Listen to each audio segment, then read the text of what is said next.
Hi everyone, I'm Mike Sokol from RVelectricity, and I just have a fun little test today on reverse polarity bootleg grounds and how you can test for them with a non-contact voltage tester.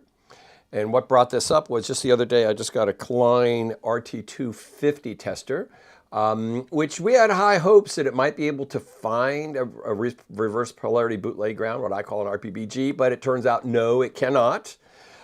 However, there is a pretty simple way that you can do it with something you already have in your kit, probably. And so here's this is one of my demo things, what I call the confabulator series of miswired outlets.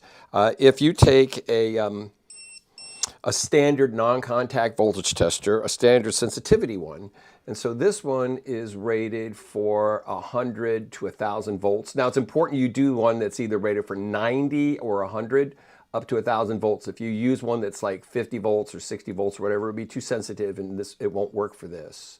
So what we do first is we just turn this baby on. And here's my correctly wired outlet. And so I'm going to go ahead and just take a standard 3-light tester and plug in here. This says that I have 2 amber lights and no red, which says it should be wired correctly, we think. I'm going to go ahead and check. So if I go down to the ground connection, it shows no voltage. I go over and neutral shows no voltage, but over on the hot side, this thing beeps. So that seems correct so far.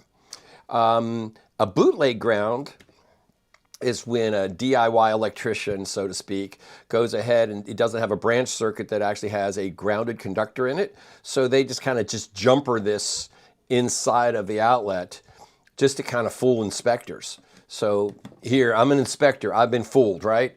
And I have 2 ambers, no red. And if I would go check it, it's still going to say, okay, I've got no voltage showing on the ground, no voltage showing on the neutral. I do have voltage showing on the hot. So there's no easy way to test for this with this type of test. There's a different way you can do it.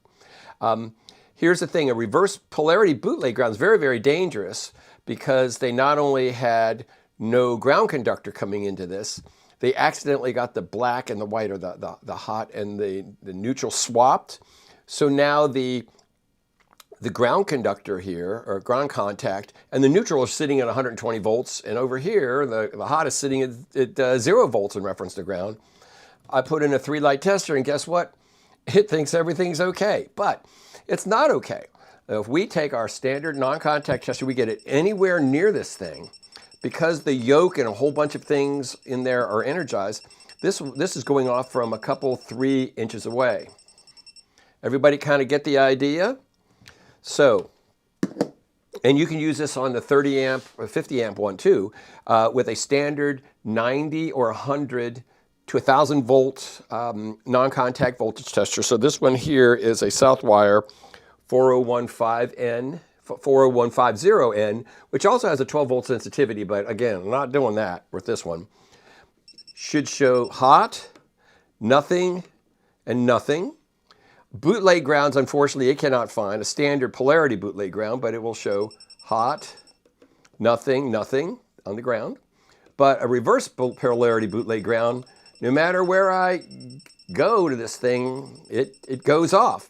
This is extremely dangerous because if you plug in anything that has a grounded plug on it, the entire chassis of that will be energized to 120 volts with full circuit breaker amperage.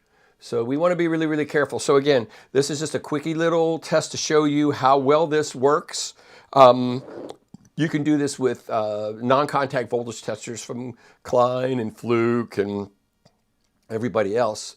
But I think it's a really, really important test. If anything, once you feel a shock, you just want to start getting out your test equipment and go figure out what's wrong before you're injured. Okay, again, I'm Mike Sokol from RVelectricity, and thanks for watching.